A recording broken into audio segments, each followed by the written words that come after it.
Bueno, la cuestión es que yo y Rodrigo queríamos hacer algo especial para nuestro aniversario. 2 años juntos, ¿sabes? Y encontramos esta cabaña en una aplicación de alquiler. Parecía perfecta, en medio de un bosque de pinos, sin vecinos, solo naturaleza. O sea, pensamos que sería romántico. Era noviembre del 2011.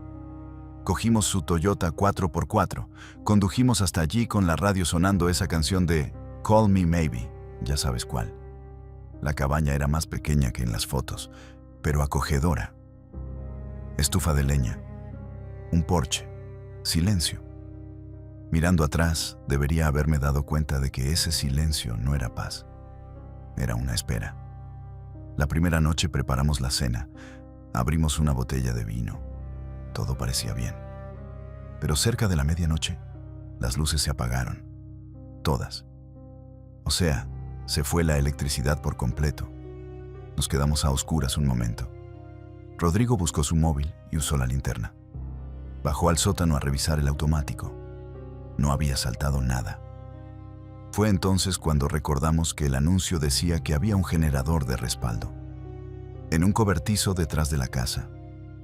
Pero la llave del cobertizo debía estar en el cajón de la cocina. No estaba. Vaciamos el cajón por completo. Ni rastro de la llave. Dije que tal vez podía conseguir señal afuera y llamar al dueño. Así que agarré mi móvil y caminé unos metros entre los árboles. El olor a pino era tan fuerte que casi picaba y había un silencio total. Ni grillos ni viento. Solo el crujido de una rama bajo mi bota. Entonces miré al suelo. Había un rastro de colillas de cigarro. Frescas.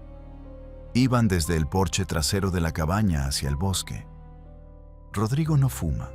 Yo tampoco. Alguien más había estado en ese porche. Hacía poco.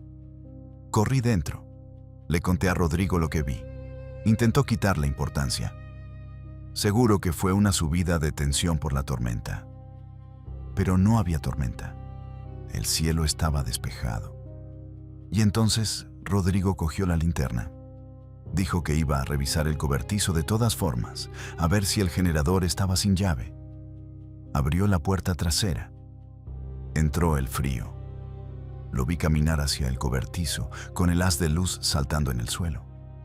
No lo seguí. Cuando regresó, su cara no era normal. Solo me miró. Pero me estoy adelantando. Déjame contarte lo que encontramos después. Supongo que cuando Rodrigo volvió del cobertizo, supe que algo andaba mal. Caminaba despacio. La linterna le temblaba en la mano. No me miró al llegar al porche. Solo se quedó ahí respirando. Le pregunté qué pasó y me dijo, muy bajo, alguien ha estado viviendo ahí dentro y ahora la puerta está abierta.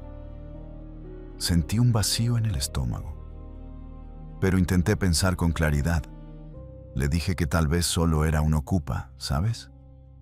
Alguien sin hogar que encontró el cobertizo y se quedó unas noches. Seguro nos oyó llegar y huyó al bosque. Tenía sentido. Rodrigo asintió, pero no parecía convencido. Cogimos mi móvil e intentamos llamar al 911. Nada. Cero señal. El bosque de pinos es una zona muerta. Levanté el teléfono, di vueltas por la cabaña, un segundo de una barra y luego nada. Y entonces Rodrigo dijo que volviéramos al cobertizo, juntos.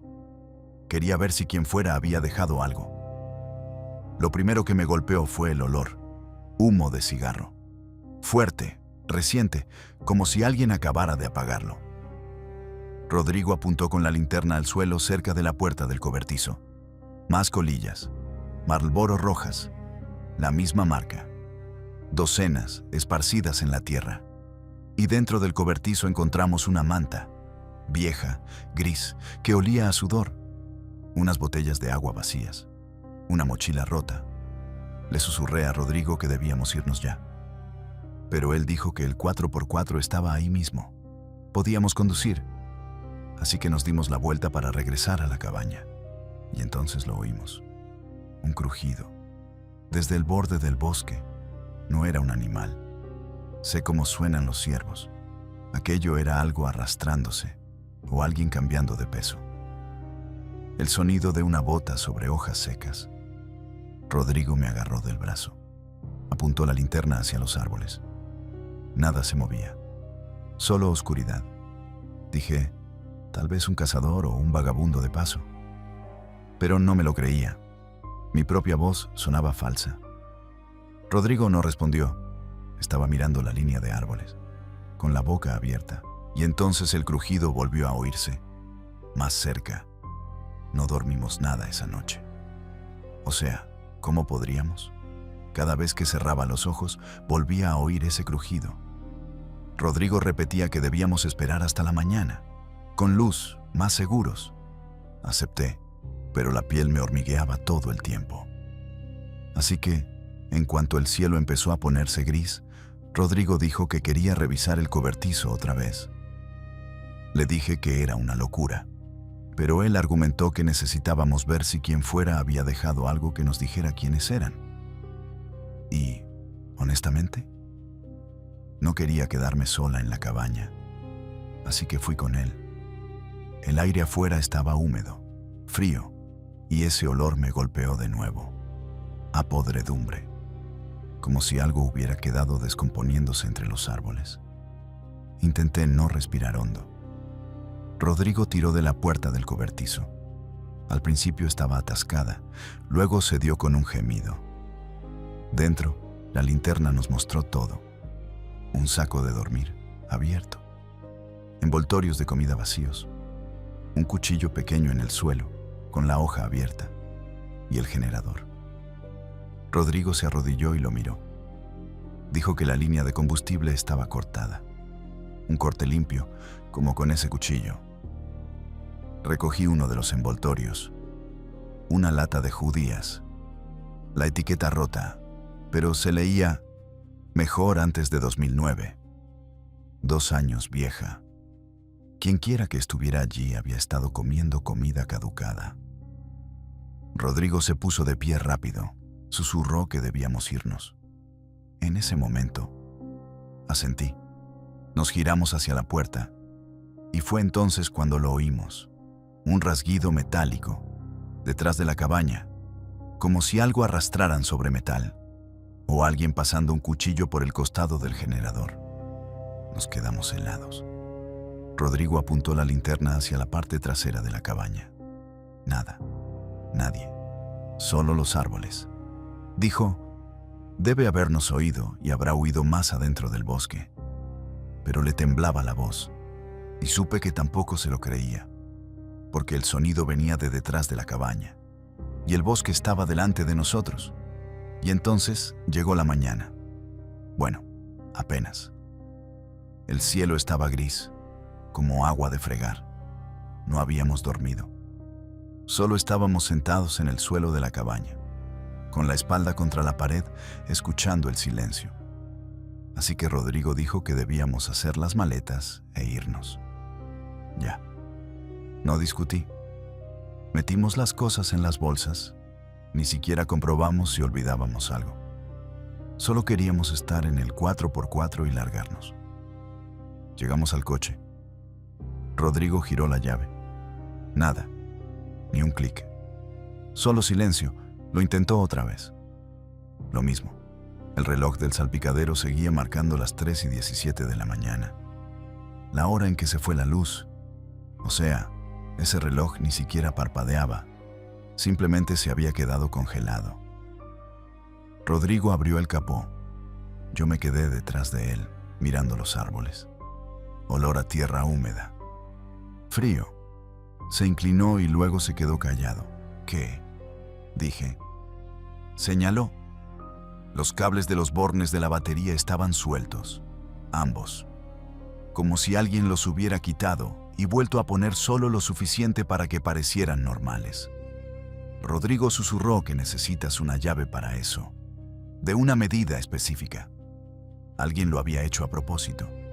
Y entonces lo vi, una figura, de pie en el borde de los árboles, como a 50 metros, simplemente de pie, quieta, demasiado quieta, mirando hacia nosotros.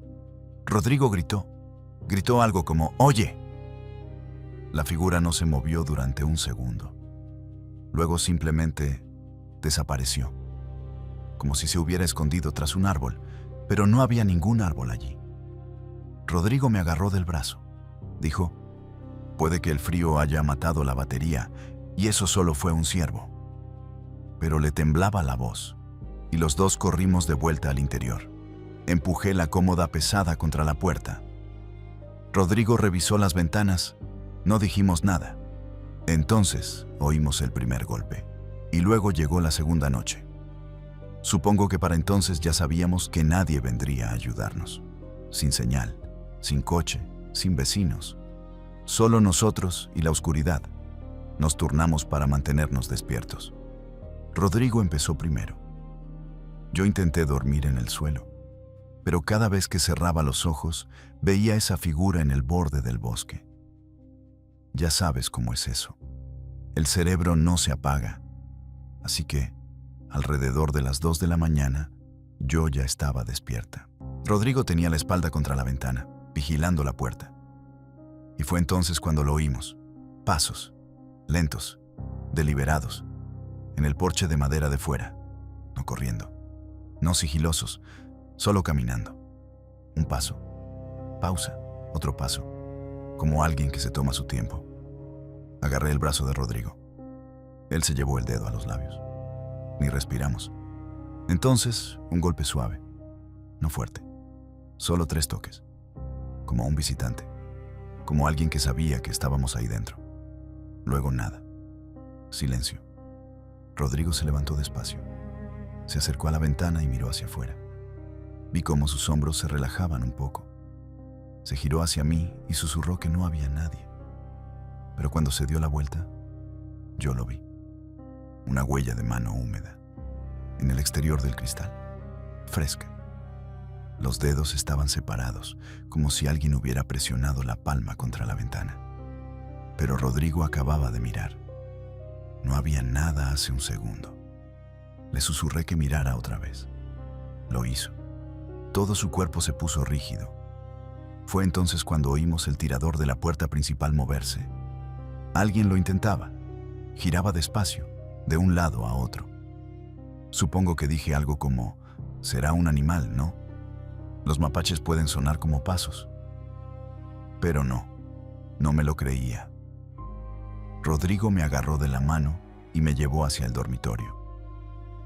Cerramos la puerta, nos metimos en el armario y cerramos la puerta detrás de nosotros. Dentro del armario pude oler algo. Whisky. Una botella de Jack Daniels, medio vacía, estaba en el suelo debajo de un abrigo. No era nuestra. Nosotros no la habíamos puesto ahí. Y entonces oímos ceder la puerta principal. Pasos. Dentro de la cabaña ahora. Se acercaban al dormitorio. Y luego la puerta del dormitorio se abrió de golpe. O sea, la madera crujió. La cómoda que habíamos puesto contra la puerta principal no sirvió de nada. Él estaba dentro. Rodrigo agarró el atizador de la chimenea junto al hogar. Le temblaban las manos. Podía oír a alguien moviéndose por la cabaña. Despacio, pesado, sin decir una palabra. Corrí hacia la ventana trasera. Y fue entonces cuando lo vi. Un haz de linterna, que se movía entre los árboles. Alguien más. Se acercaba a la cabaña, como que, Dios mío, había 2 de ellos. Rodrigo gritó que teníamos que irnos, ahora. Abrió la ventana del dormitorio. Se atascó, luego se dio con un chirrido. Salí primero, agujas de pino bajo mis manos, ese olor agrio otra vez, a sudor y ropa vieja. Rodrigo salió detrás de mí. Corrimos, sin dirección, solo alejarnos. Las ramas me golpeaban la cara. No sentía los pies, y entonces Rodrigo tropezó. Cayó fuerte. Lo oí jadear. Me di la vuelta. Una figura estaba encima de él. Le agarró el tobillo. Rodrigo gritó. Agarré una rama, gruesa, pesada. La blandí. Golpeé algo. La figura soltó. Y luego volvimos a correr. No miré atrás. Rodrigo estaba ahora delante de mí. Corrimos hasta que me ardieron los pulmones. Entonces vi luces delanteras, una carretera. Grava bajo mis zapatos. Una camioneta se acercaba despacio. Agité los brazos. Grité. La camioneta se detuvo. El conductor se inclinó. Un hombre mayor. Gorra de béisbol. Dijo que se llamaba Ernesto. Preguntó qué demonios estaba pasando. Rodrigo me subió a la parte de atrás de la camioneta. Ernesto no esperó. Solo arrancó. Miré hacia atrás, hacia los árboles. Vi una luz. Luego se apagó. Así que, bueno, vino la policía. Registraron la cabaña y el cobertizo. Encontraron la manta, el cuchillo, los envoltorios. Pero a nadie. Ni una sola huella que no fuera nuestra o la de Ernesto. Dijeron que probablemente no era nada. Ya sabes, un vagabundo de paso, asustado por la camioneta. Rodrigo tenía el tobillo magullado, morado e hinchado, pero sin pruebas, solo nuestra palabra. El dueño de la cabaña dijo que nunca había dado una llave de repuesto. Sonaba confuso al teléfono. Luego se quedó callado y dijo que no éramos los primeros en reportar cosas extrañas, pero no quiso decir más. Seguimos adelante. ¿Qué más podíamos hacer? Volvimos a la ciudad, de vuelta al trabajo. Intentamos olvidar, pero no se olvida. 3 semanas después, salí al balcón de mi apartamento. 4º piso, sin escalera de incendios, solo una pequeña barandilla metálica y la calle abajo. Tráfico lejano, el ruido habitual de la ciudad. Y allí, en la barandilla, había una sola colilla de cigarro. Marlboro roja, todavía caliente. Noté el calor cuando la toqué. Miré hacia la calle. Nadie, solo coches pasando. Un hombre paseando a su perro. Una mujer con la compra. Nadie miraba hacia arriba. O sea, ¿cómo había llegado hasta allí? 4º piso, sin escalera de incendios, sin balcón superior. No oí pasos, no oí nada, pero lo supe. De la misma forma que sabes cuando alguien está justo detrás de ti. Así que entré de nuevo. Cerré la puerta con llave, revisé todas las habitaciones y sigo revisando. Cada noche, ya sabes. Por si acaso.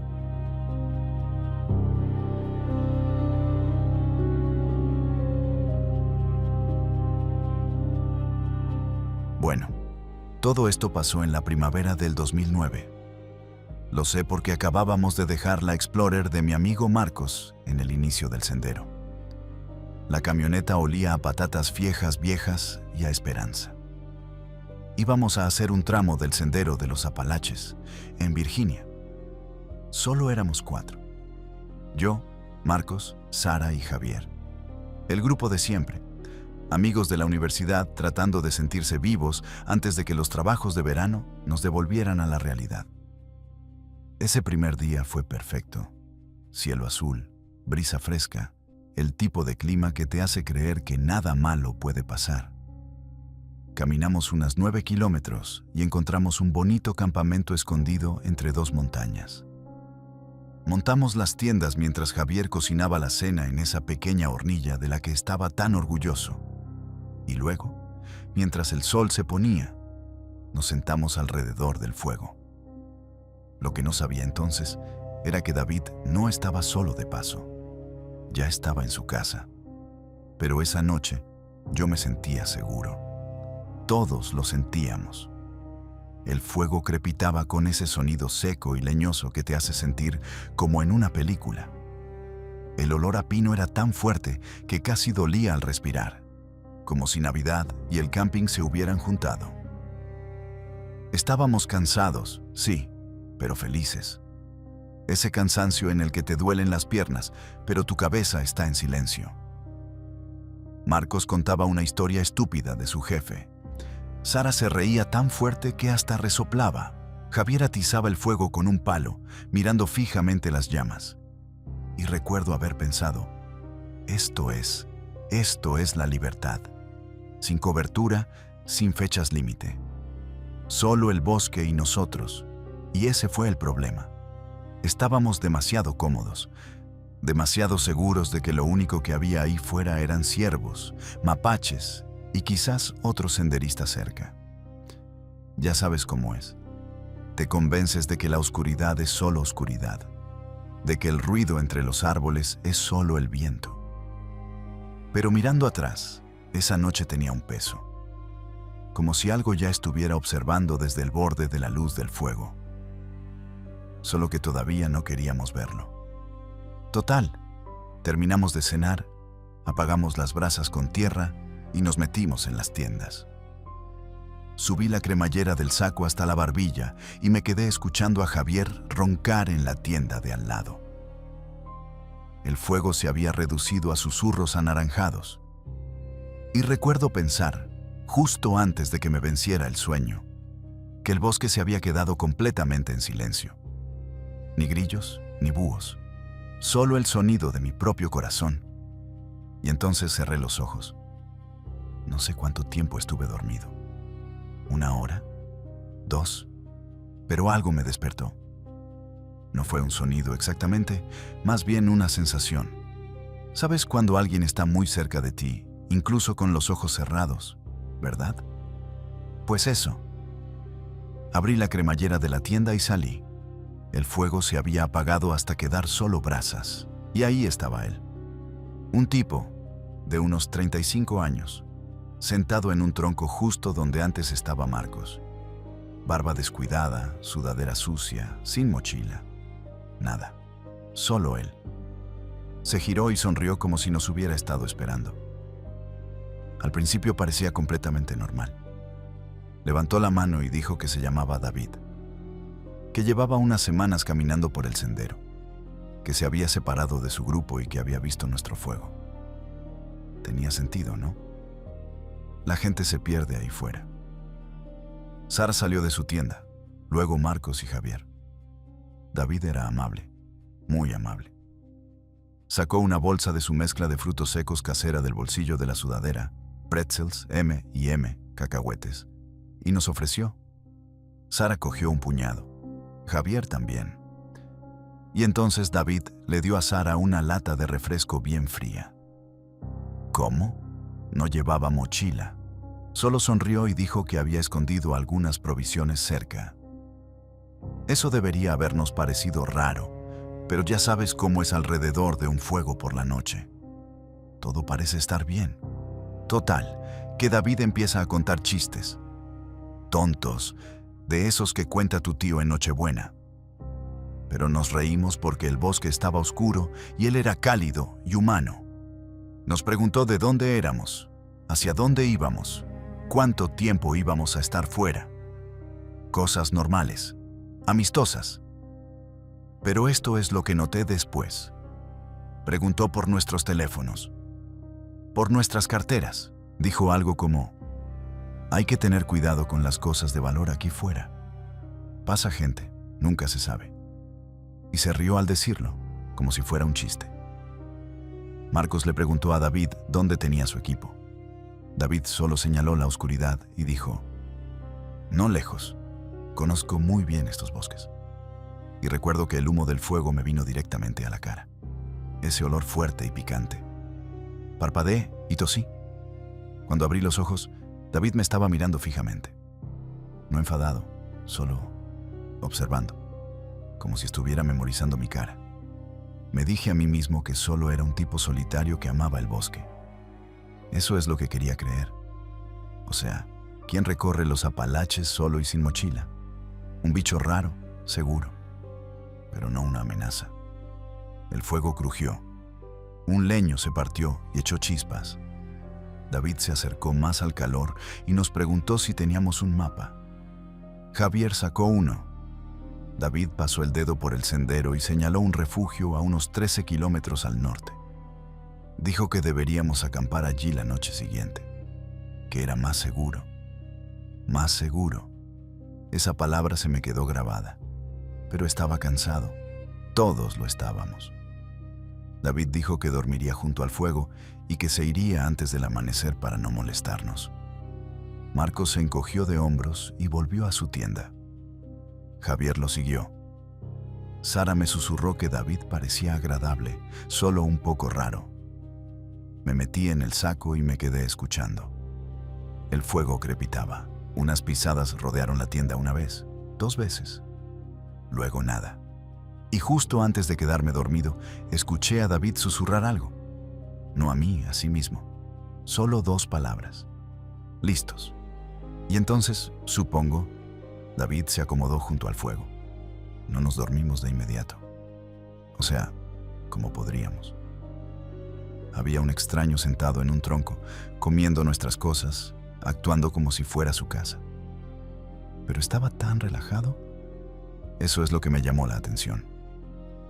Javier sacó su iPod Touch, el que sonaba Hey There Delilah de Plain White T's, porque Javier estaba obsesionado con esa canción en 2009.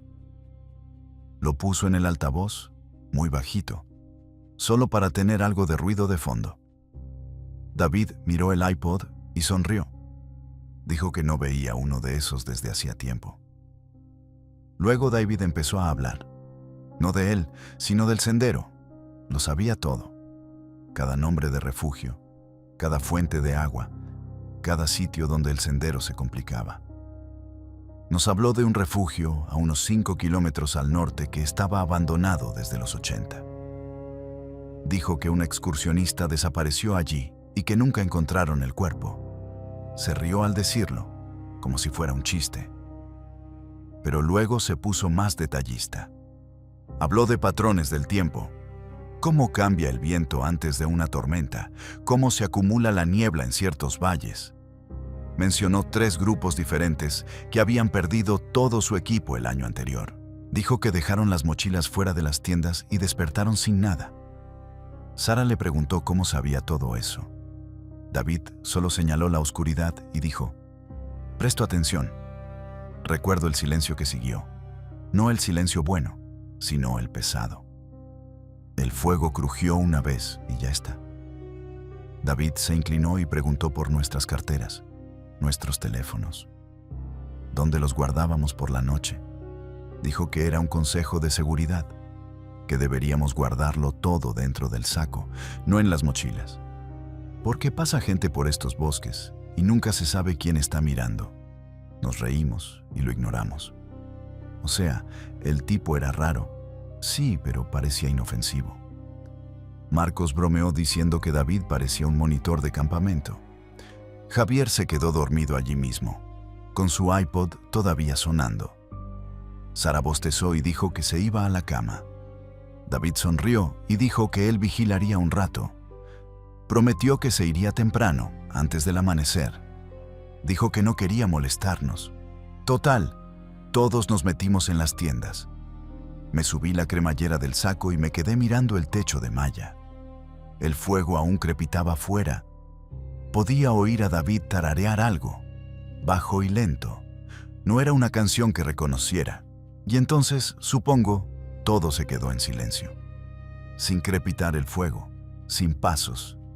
Solo nada. Estaba casi dormido. Ese lugar difuso entre estar despierto y soñar. Y fue entonces cuando lo oí. Un susurro, justo al lado de mi tienda. No eran palabras exactamente, más bien una respiración convertida en algo. Una voz que no reconocía. La voz de David. Dijo algo. Solo una palabra, creo, pero no pude distinguirla. Mi corazón empezó a latir con fuerza. Contuve la respiración y escuché. Silencio. Me dije que seguramente estaba paseándose, que tampoco podía dormir. Eso es lo que quise creer, así que no me moví, no grité. Pero entonces volví a oír el susurro, más cerca esta vez, justo contra la lona de la tienda, y juro que sonó como si estuviera sonriendo. Y ahí fue cuando se me cayó el alma al suelo. Me desperté al amanecer, esa luz gris que hace que todo parezca desteñido. Abrí la cremallera de la tienda y me estiré. El fuego estaba muerto, ceniza fría, y el saco de dormir de David seguía allí, justo donde dijo que dormiría. Pero estaba vacío, doblado pulcramente, como si nunca lo hubiera usado. Supuse que se había ido temprano. como prometió, sin importancia. Entonces oí a Sara gritar. No fue un grito fuerte, más bien un grito ahogado. Corrí hacia su tienda. Estaba arrodillada dentro, tirando de su mochila, pero no estaba. Solo un espacio vacío en el suelo donde solía estar su mochila roja, esa que había ahorrado durante meses para comprarla. Desaparecida. Revisé mi tienda. Mi cartera, desaparecida. Mi teléfono, desaparecido. Marcos salió tropezando, medio dormido, y revisó sus cosas. Lo mismo, Javier también. Todas las carteras, todos los teléfonos, los 4 teléfonos, desaparecidos. Y la mochila entera de Sara. David se había llevado todo. Buscamos durante 1 hora, alrededor del campamento, en el borde del bosque, en el sendero en ambas direcciones. Nada, ni huellas, ni equipo escondido detrás de una roca, ni señal de que hubiera habido alguien aparte de nosotros. El suelo estaba húmedo por el rocío de la mañana, pero no había marcas. ¿Cómo alguien no deja marcas? Sara empezó a llorar. Marcos se enfadó, de ese tipo de enfado silencioso en el que ves cómo aprieta la mandíbula. Javier no paraba de caminar en círculos, diciendo una y otra vez, ¿a dónde se fue? ¿A dónde se fue? Y entonces empezaron las discusiones.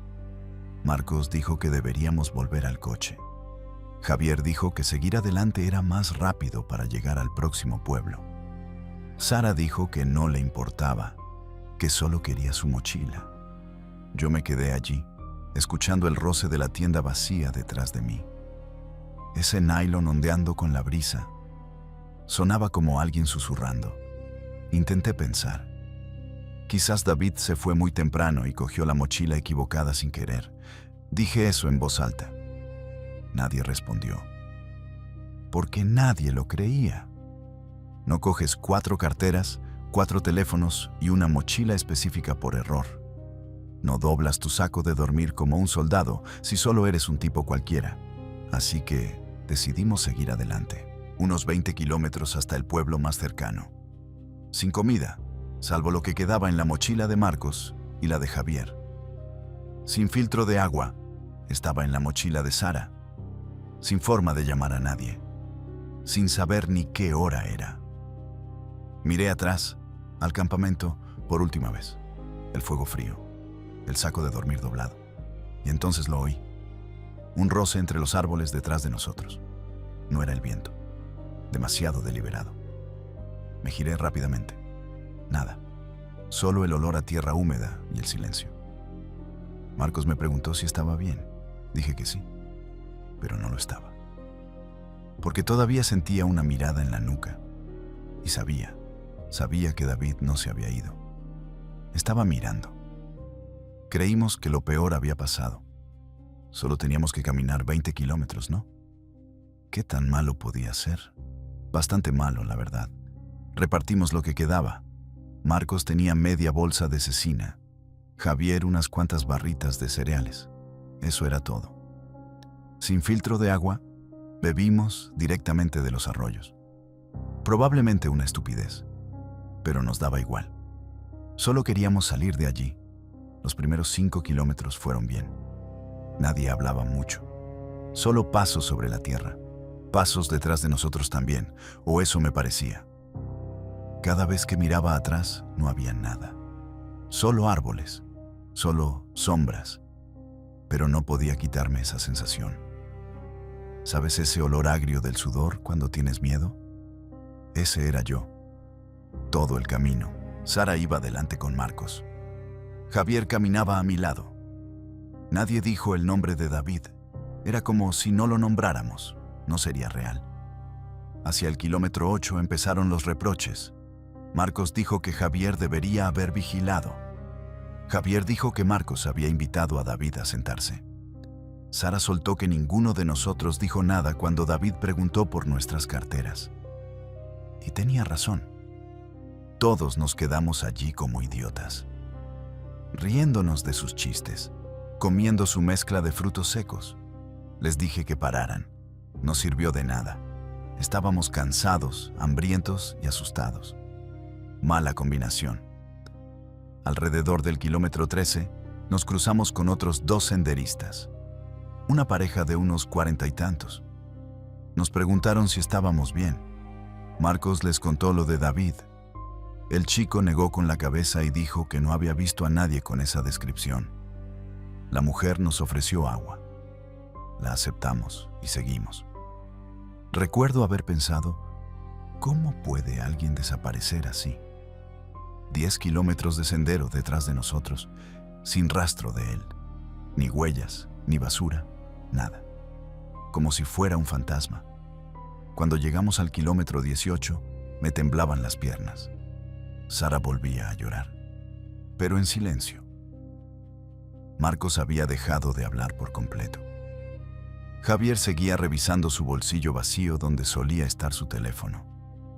Y entonces vimos el puesto de los guardabosques, un pequeño edificio de madera con un cartel descolorido. Había un libro de registro en el porche, con la fecha escrita a bolígrafo en la portada. Alguien lo había dejado abierto en una página llena de nombres. Entramos. Un guardabosques levantó la vista de su escritorio.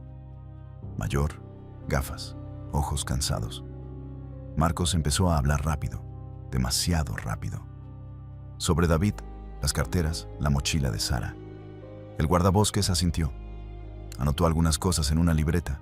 Luego dijo, «Esto es solo un robo raro. Tomaremos nota. Solo un robo raro». Quise gritar, pero no lo hice, porque estaba demasiado agotado, demasiado vacío. Solo me quedé allí, mirando el libro de registro. Todos esos nombres, toda esa gente que había caminado por ese sendero sin ver lo que se avecinaba. El guardabosques nos pidió que esperáramos. Dijo que tenía que hacer unas llamadas. Nos sentamos en el suelo. Nadie habló. Y entonces lo oí. Pasos, fuera de la ventana. Lentos, deliberados. Giré la cabeza. La ventana estaba vacía. Solo los árboles. Solo la oscuridad. Pero lo sabía. Sabía que él seguía ahí fuera, mirando, esperando. El guardabosques volvió y dijo que sería mejor que nos quedáramos dentro esa noche. Tenía un mal presentimiento. Sí, yo también. Y entonces ella dijo, entonces... No era el guardabosques del mostrador. Ese tipo mayor solo hizo unas llamadas y luego trajo a otra persona. Una mujer, canosa, pelo gris, botas que parecían más viejas que yo. Se llamaba Johnson. La guardabosques Johnson. Se sentó frente a nosotros. No ofreció café ni mantas ni nada de esas cosas reconfortantes. Solo nos miró con ojos planos y entonces empezó a hablar. Dijo, sabemos quién es David. Sentí un sabor metálico en la boca.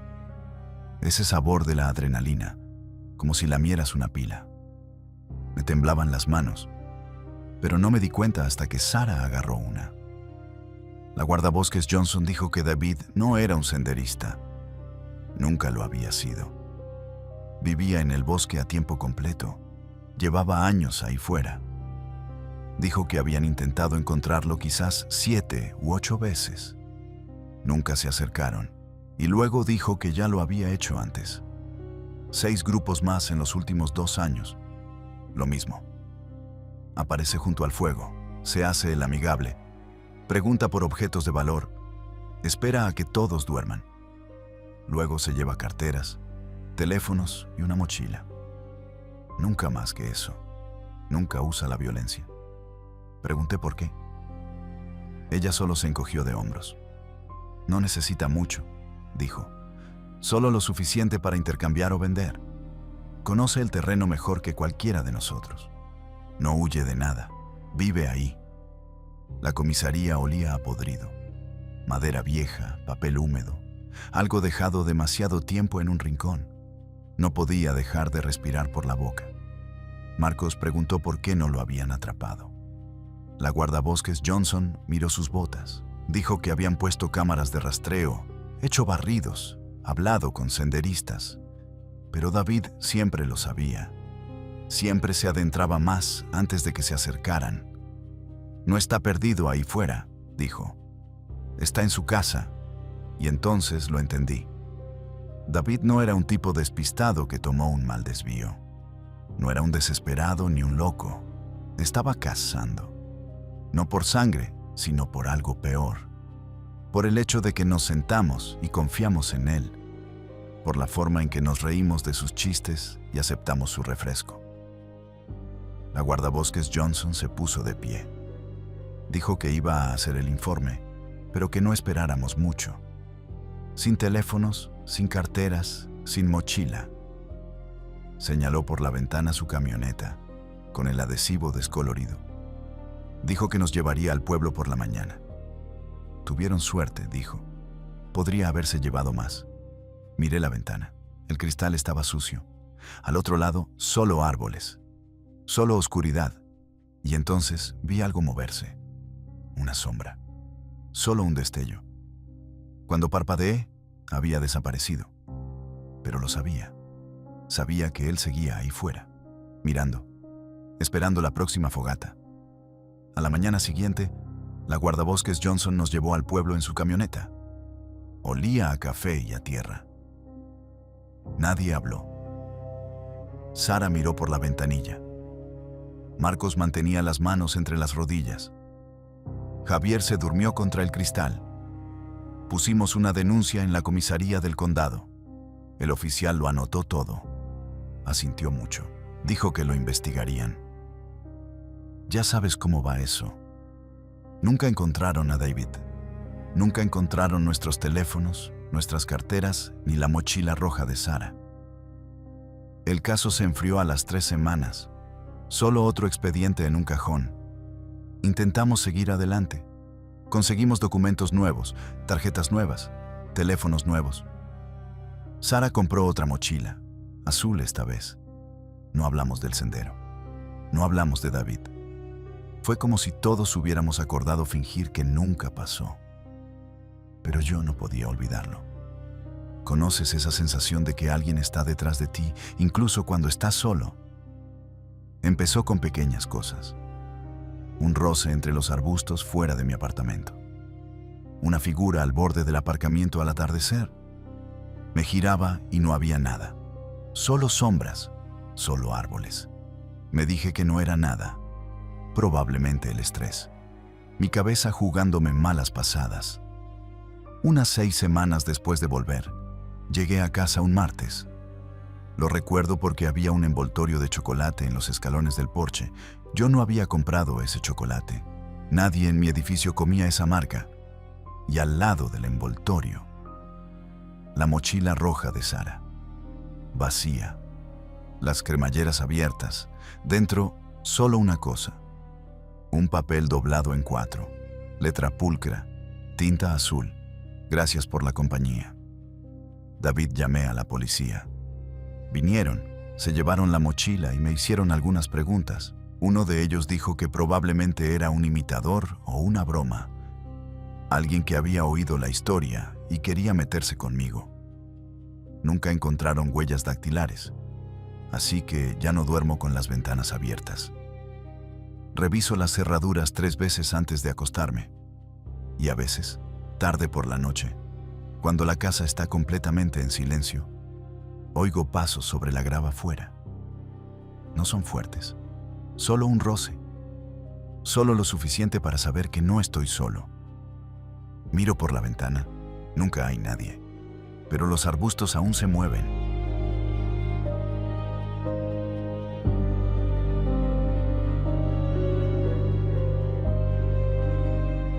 Bueno, la cosa es que esto pasó allá por 2012. Lo recuerdo porque acabábamos de terminar la universidad y queríamos hacer alguna tontería para Año Nuevo. Ya sabes, antes de que empezara la vida de verdad. Clara encontró esta cabaña por internet. Se veía genial en las fotos. Moderna, aislada, justo al borde de un lago helado en el norte. Sonaba perfecto. Así que los 4, yo, Clara, Tomás y Jessica, nos metimos en mi Ford Explorer y condujimos hacia el norte. Todo el camino estuvimos riéndonos, haciendo bromas tontas. Sonaba Somebody That I Used to Know en la radio por enésima vez. Y nos daba igual. Llegamos al atardecer. La cabaña era incluso más bonita de lo que esperábamos. Ventanales enormes, estufa de leña, porche con barandilla. Pero lo primero que noté fue el silencio. No el silencio tranquilo, el pesado. Como si algo estuviera conteniendo la respiración, mirando atrás. Debería haber sabido que algo iba mal en el momento en que vimos el hielo. Perfectamente liso, como si estuviera esperando que camináramos sobre él. Aún así, descargamos las maletas. Tiramos las bolsas en las habitaciones. Jessica abrió una cerveza. Tomás encendió la chimenea. Clara estaba mirando el baño, así sin más, curioseando. Yo me quedé un rato en el porche, mirando el lago.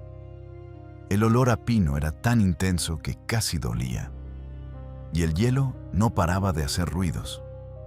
No exactamente crujidos, más como gemidos, como si se estuviera moviendo por debajo. Le grité a Tomás, le pregunté si los lagos helados hacían eso normalmente. Me contestó a gritos que seguramente eran las cañerías viejas que se asentaban. Sonaba convincente. O sea, ¿qué iba yo a saber? Decidimos salir al hielo antes de que anocheciera, solo para poder decir que lo hicimos. Jessica lo estaba grabando todo con su móvil, siendo pesada. Todos íbamos pisando fuerte, haciéndonos los valientes. El hielo crujía bajo nuestras botas. Ese sonido grave, profundo, el tipo que sientes en el pecho. Entonces Clara se detuvo. Se quedó muy callada. Miraba fijamente hacia la cabaña. Le pregunté qué pasaba. Dijo que nada, que probablemente nada, pero que creyó ver algo en la rejilla de ventilación del baño. Una lucecita o un reflejo. Me reí. Le dije que solo era el atardecer que se reflejaba raro en la ventana, pero ella siguió mirando. Y fue entonces cuando el hielo crujió otra vez, más fuerte, y luego volvimos a entrar. El hielo seguía crujiendo detrás de nosotros, pero intenté ignorarlo. Clara no dejaba de decir que algo iba mal. Yo pensé que era solo el cansancio del viaje.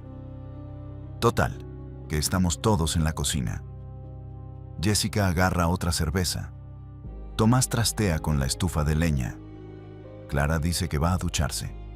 Yo solo estoy ahí, sin pensar en nada. A los pocos minutos, Clara nos llama desde el baño. Su sonaba rara, no asustada exactamente. Confundida. Dice que hay algo en la rejilla, una cosita brillante. Tomás se ríe. Le dice que será un tornillo o algo, pero ella no lo suelta. Dice que no pertenece ahí, así que voy a mirar. El baño olía a toalla húmeda, ese olor a humedad desagradable.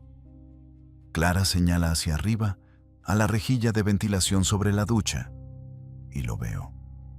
Una lente pequeñísima, como la de la cámara de un móvil, pero más pequeña, metida en el borde de la rejilla.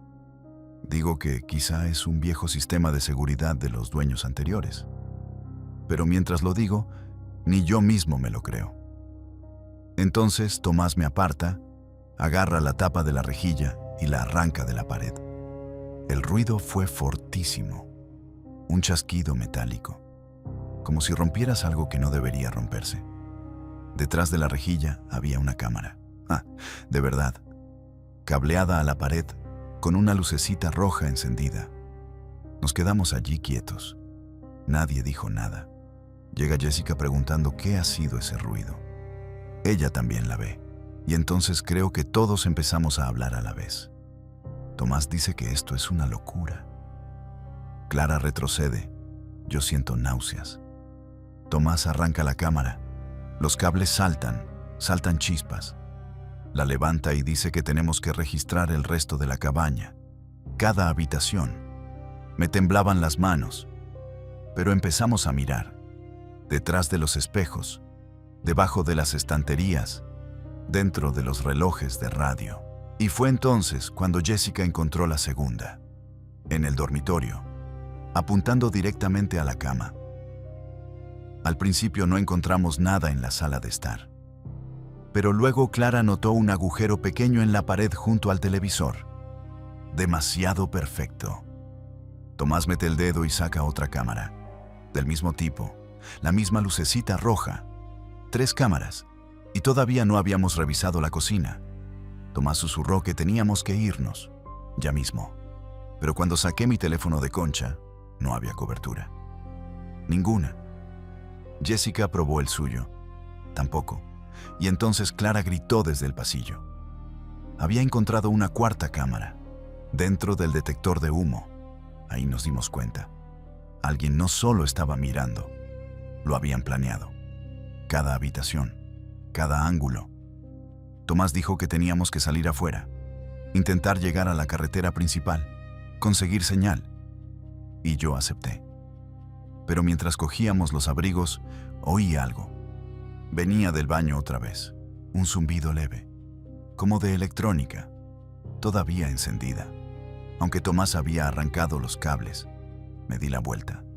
La lucecita roja de la rejilla estaba apagada, pero la cámara seguía apuntándonos. Y te juro que se movió, un poquito, como si alguien estuviera ajustando el ángulo desde otro sitio. Y entonces oímos pasos fuera de la puerta de la cabaña. Los pasos fuera, nos quedamos paralizados. Nadie se movió. Luego, unos golpes. 3 golpes lentos. Alguien preguntó si había alguien dentro. Voz de hombre. Amable, casi. Tomás susurró que no contestáramos, así que no lo hicimos. Al cabo de 1 minuto, los pasos se alejaron. Crujido de nieve. Luego nada. Dios santo. Esperamos como 5 minutos más antes de que alguien hablara. Jessica dijo que seguramente sería el encargado de la propiedad.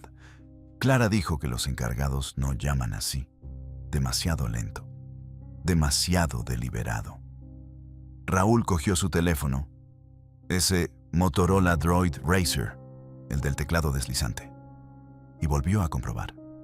Seguía sin señal, pero entonces notó algo, una red Wi-Fi, no la de la cabaña, una nueva, que se llamaba Vista-del-lago. Todos nos miramos. Tomás dijo que nos conectáramos, solo para ver. A Raúl le temblaban las manos, pero lo hizo, y entonces su teléfono abrió un navegador. Cargó una página de Livestream, red local, sin contraseña, y ahí estábamos nosotros, congelados en una miniatura. Los 4 en la cocina de hacía 1 hora. El timestamp era en directo. Sentí náuseas. Me llegó un olor a sudor agrio. Ni siquiera sabía que salía de mí hasta que Clara me miró y me preguntó si estaba bien. Raúl hizo clic en la miniatura. El stream empezó a sonar. Nosotros, en la cocina, desde un ángulo que no habíamos encontrado. Una cámara que se nos había escapado. La imagen temblaba, como si alguien la sostuviera desde fuera de una ventana. Pero nosotros estábamos dentro. Eso significaba que había una cámara apuntando a través del cristal, desde la oscuridad. Tomás empezó a destrozar la sala de estar. Tiró cojines. Descolgó el televisor de la pared. Detrás de un panel suelto cerca de la chimenea, encontró un pequeño transmisor Wi-Fi. Un paquete de baterías portátil pegado a una cámara. La batería tenía una luz verde, totalmente cargada. Fue entonces cuando Raúl susurró que había 73 espectadores en el stream. 73. Mirándonos entrar en pánico en directo. Y entonces el chat se movió. Alguien escribió: «Revisad el armario del dormitorio». Todos nos giramos. La puerta del dormitorio estaba abierta, la del armario cerrada, pero nosotros no la habíamos cerrado. Jessica se puso a llorar. Tomás cogió un atizador de la chimenea. Intenté decir que seguramente solo era algún enfermo, que llamaríamos a la policía, pero las palabras sonaban estúpidas hasta para mí, porque el contador del livestream subió, 81 ahora, y otro mensaje. El alto tiene el atizador. ¡Qué mono! Raúl soltó el teléfono. La pantalla se rajó, pero el stream seguía emitiendo. Podíamos vernos a nosotros mismos, exactamente como estábamos. Y detrás de nosotros, en el stream, en el fondo de la imagen de la cámara, había una forma. En la ventana, moviéndose. Me di la vuelta. La ventana estaba vacía. Pero cuando volví a mirar el teléfono de Raúl, la forma seguía ahí en el stream. Más cerca ahora. Y entonces las luces de la cabaña parpadearon. Una vez. 2 veces. El zumbido de la electrónica se hizo más fuerte. No venía del transmisor, venía de todas partes, como si las paredes vibraran. Tomás gritó que teníamos que irnos. Ya. Coger las llaves, llegar al coche. Corrimos hacia la puerta principal, pero cuando Tomás la abrió, el porche estaba vacío. No había huellas aparte de las nuestras de antes, lo cual no tenía sentido porque habíamos oído pasos. Habíamos visto la forma. Miré el teléfono de Raúl una vez más. El stream seguía activo. La forma había desaparecido de la ventana, pero el chat tenía un mensaje nuevo. Ya estamos dentro. Total, que ni siquiera pensamos. Solo corrimos. Tomás cogió las llaves del Explorer del gancho. Yo agarré a Jessica del brazo. Clara iba justo detrás. Salimos disparados por la puerta principal al frío. El crujido de la nieve era muy fuerte. Cada paso. Como si anunciáramos exactamente dónde estábamos. No me importaba. Solo quería llegar al coche. El Ford Explorer estaba aparcado como a 10 metros del porche. Tomás pulsó el desbloqueo. Las luces parpadearon. Y entonces lo vimos. Los 4 neumáticos estaban desinflados. No solo desinflados, rajados. Grandes cortes en las paredes laterales. El aire todavía silbaba al salir, como si el coche se estuviera desangrando delante de nosotros. Me quedé allí quieto. No podía procesarlo. Jessica volvió a llorar. Tomás tiró las llaves a la nieve y gritó algo que ni siquiera entendí. Clara fue la que miró al suelo. Señaló la nieve alrededor de la puerta del conductor. Huellas, muchas, que se alejaban del coche hacia la línea de árboles. Luego las siguió con la mirada. No paraban en los árboles, volvían. Todo el camino de vuelta a la cabaña. Alguien había caminado desde el bosque, nos había rajado los neumáticos y había vuelto a la cabaña, no alejándose de ella, hacia ella. Tomás susurró que teníamos que volver a entrar. ¿Ahora? Le pregunté por qué. Dijo porque quien hizo esto ya no estaba en el bosque.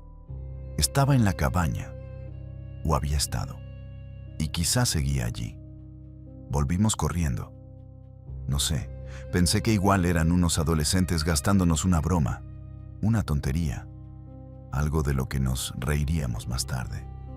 Pero mis piernas no se lo creían. Me temblaban. Llegamos al porche. La puerta principal seguía abierta de cuando salimos corriendo. Eso fue muy estúpido. Muy estúpido. Tomás agarró una barra de hierro que encontró debajo de la ventana. Alguien la había dejado allí, como si supiera que la íbamos a necesitar. Entramos, habitación por habitación. Revisamos todos los armarios, cada rincón. Nada, nadie. La cabaña estaba vacía, pero la puerta trasera, la que daba al lago, estaba abierta. Nosotros no habíamos tocado esa puerta.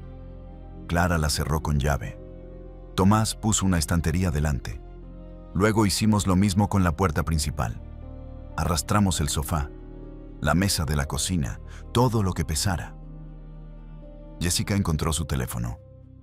La pantalla estaba rota pero seguía encendida, la batería casi muerta, un débil resplandor en la oscuridad. Lo levantó y dijo que seguía sin cobertura. Ni una sola barra. Pregunté dónde estaba Raúl. Nadie contestó. Entonces lo oímos, un sonido que venía del sótano. No eran pasos, algo que arrastraban, lento, pesado, y entonces el pomo de la puerta del sótano empezó a girar. El pomo dejó de girar. Nos quedamos allí parados. Tomás con la barra levantada. Nadie respiraba. Luego, pasos, alejándose de la puerta, bajando otra vez las escaleras. No fuimos tras ellos, ni de broma. En vez de eso, pusimos todo lo que pudimos contra la puerta del sótano. La nevera, el montón de leña, todo lo que se podía mover. Y luego esperamos. Anocheció rápido. La luz se fue justo cuando el sol se escondía detrás de los árboles. Se fue sin más, sin parpadeos, sin aviso. Un segundo las luces encendidas, al siguiente nada. Oscuridad total. Jessica encontró una vela en un cajón de la cocina, de esas baratas de vainilla. Tomás la encendió con su mechero Zippo. La llama era minúscula, apenas se veían las caras. El olor a cera de vela se mezcló con todo. Lo hizo peor de alguna manera. Nos acurrucamos en un rincón del salón. No hablamos. Solo escuchamos. Y luego nada. Horas de nada. El silencio era tan denso que podía oír mis propios latidos. Clara no dejaba de mirar las ventanas. Jessica miraba fijamente la puerta principal. Tomás no había soltado la barra ni una vez.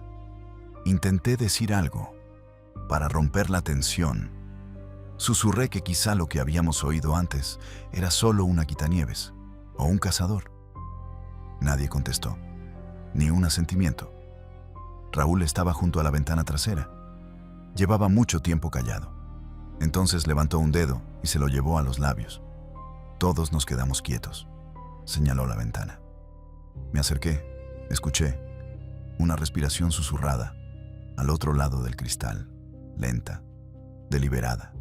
Alguien estaba respirando justo al lado. No fuerte, no asustado, calmado, como si solo estuviera allí de pie. Mirándonos en la oscuridad, no nos movimos durante unos 5 minutos. La respiración tampoco. Luego, pasos, crujiendo al alejarse, rodeando la cabaña. Jessica iba a decir algo. Tomás le tapó la boca. Puerta principal. El pomo giró, lento, hacia un lado y hacia el otro, probándolo. El sofá que habíamos puesto contra la puerta aguantó, pero el marco crujió, como si alguien apoyara todo su peso. Luego nada otra vez. Durante otra hora, pensé que se habían ido, que habían renunciado. Casi me río del alivio. Y entonces Jessica susurró que veía luces. Entre los árboles, faros, más de uno, se movían despacio. Se acercaban a la cabaña. Miramos por una grieta del contrachapado, ese contrachapado barato que Tomás había encontrado en el cobertizo y había clavado sobre la ventana rota antes. 3 juegos de faros, quizá 4. Se detuvieron al borde del bosque. Los motores se apagaron. Se abrieron puertas. Pasos en la nieve. Muchos pasos. Y entonces alguien se rió. No alto, una risita. Cerca, justo al otro lado de la puerta principal. El pomo volvió a girar. Esta vez más fuerte. El sofá se arrastró por el suelo un par de centímetros. Tomás susurró que teníamos que bajar al sótano. Ahora. La única salida. Miré la puerta del sótano, la que habíamos barricado. La que había tenido algo detrás hacía una hora. Y entonces todos los faros se apagaron a la vez, dejándonos en la oscuridad total, solo con el sonido de nuestra propia respiración susurrada y el olor de la vela de vainilla consumiéndose. Alguien llamó. 3 golpes lentos, igual que antes. Y entonces, te lo juro, no teníamos elección. Tomás empezó a quitar cosas de delante de la puerta del sótano. La nevera. El montón de leña. Jessica lloraba. Clara decía que quizá solo estaban perdidos, que buscaban ayuda. Quería creerla, de verdad. Pero los golpes cesaron, y entonces oímos botas sobre la madera. Arriba, estaban dentro. No por la puerta principal, por la trasera, la que creíamos haber cerrado con llave. Pasos cruzaron la cocina, lentos, pesados, luego más pasos, al menos 3 pares diferentes. Alguien se rió, una risa de mujer, baja, como una broma que no se suponía que oyéramos. Un flash de cámara, luz blanca brillante a través de la rendija bajo la puerta del sótano. Luego otro flash, luego otro, como si estuvieran haciendo fotos de nuestras cosas, del salón vacío, de la barricada que habíamos hecho. Tomás susurró que teníamos que bajar. Ahora. Abrió la puerta del sótano. Las escaleras estaban oscuras. Subía aire frío, olía a óxido y a tierra. Bajamos, uno a uno. Clara primero, luego Jessica, luego yo. Tomás el último, cerrando la puerta detrás de nosotros. Oscuridad total. No podía ver mi propia mano. Luego, pasos arriba, justo sobre nuestras cabezas. Más risas. Y entonces una voz de hombre, clara como el agua, dijo: «Revisad la puerta del sótano». Se me paró el corazón. Jessica me agarró el brazo tan fuerte que me dejó moratón. Tomás le tapó la boca con la mano. Oímos cómo giraba el pomo de la puerta del sótano. Pero Tomás la había cerrado con llave por dentro. Un pestillo barato de gancho. No aguantaría mucho. Empujaron. La madera crujió. Raúl susurró que había encontrado algo. En el rincón, su mano tocó mi pierna. Sostenía una pieza larga de metal, oxidada, afilada. Una barrena de hielo, vieja, como de los años 90. Había una chaqueta de moto de nieve colgada al lado, cubierta de polvo. Tomás cogió la barrena. Dijo que no íbamos a morir en el sótano de un desconocido. El pomo volvió a girar, más fuerte esta vez. El pestillo de gancho se dobló. Alguien fuera dijo que podía oírnos respirar. Clara encontró una ventana pequeña, muy alta, demasiado pequeña para Tomás, quizá suficiente para Jessica, para mí. La puerta del sótano se abrió un poco. El pestillo saltó, la madera gimió. Botas en las escaleras ahora, lentas, deliberadas. Un escalón, 2 escalones. Unas de linterna barrió el techo. Miré a Tomás, él levantó la barrena. Le temblaban las manos, pero sus ojos no. La puerta del sótano se abrió del todo. Y entonces un hombre apareció en la luz. Llevaba un pasamontañas. Me miró directamente a mí y sonrió. Pero bueno, salimos. De alguna manera. El tipo de las escaleras resbaló en algo. Una tabla suelta, quizá. Cayó con fuerza. Tomás me agarró del brazo y me empujó hacia la ventanita del sótano. Jessica ya estaba medio fuera. Clara la siguió. Luego fui yo. Un cristal me cortó la palma de la mano. No lo noté. Corrimos hacia el bosque. No paramos. Las ramas nos golpeaban la cara. Nieve hasta las rodillas. Nos escondimos detrás de un árbol caído hasta el amanecer. El silencio después del viento fue lo peor. No había pájaros. No había coches. Solo un zumbido en los oídos. Débil, agudo, como después de un concierto muy fuerte. Cuando salió el sol, volvimos caminando a la cabaña. La puerta principal estaba abierta de par en par. Dentro, todo había desaparecido. Las cámaras, el transmisor Wi-Fi, la barra de hierro, incluso la tapa rota de la rejilla. Alguien lo había limpiado todo. El lugar estaba exactamente igual que cuando llegamos. Perfecto. Demasiado perfecto. El Explorer seguía con los neumáticos rajados. Usamos un teléfono satelital que el dueño de la cabaña tenía escondido en un cobertizo. La policía llegó 4 horas después. Registraron el bosque. No encontraron nada. Ni huellas, ni marcas de neumáticos, ni pasamontañas. Nada en el sitio del livestream. También había desaparecido. La policía dijo que probablemente era una broma. Chicos universitarios. Nos dijeron que tuviéramos más cuidado la próxima vez. Pero eso no es el final. Semanas después, Clara se mudó de vuelta a su apartamento en Buenos Aires o en la ciudad que corresponda. Me llamó una noche. Su voz sonaba hueca, como si estuviera leyendo una declaración policial. Dijo que el piloto de su router parpadeaba. Incluso cuando lo desenchufaba, seguía parpadeando, verde, constante. Luego recibió un mensaje de texto. Número anónimo. Solo un enlace. Hizo clic. Era un live stream.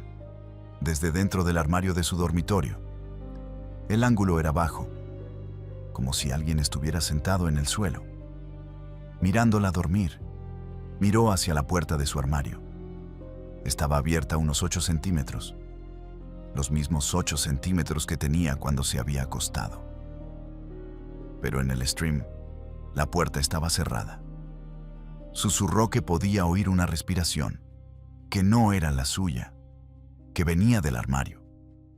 Le dije que saliera de ahí, que corriera. Dijo que no podía moverse, y entonces la puerta del armario se abrió. En el stream y en su habitación, al mismo tiempo. La oí tirar el teléfono. Pasos, luego nada. Me llamó una hora después. Dijo que no había nadie, ni huellas, ni pruebas, pero el router sigue parpadeando. Y a veces, tarde por la noche, me manda un mensaje de texto. Solo un enlace. Ya nunca hago clic. Pero sí, todavía sigue pasando.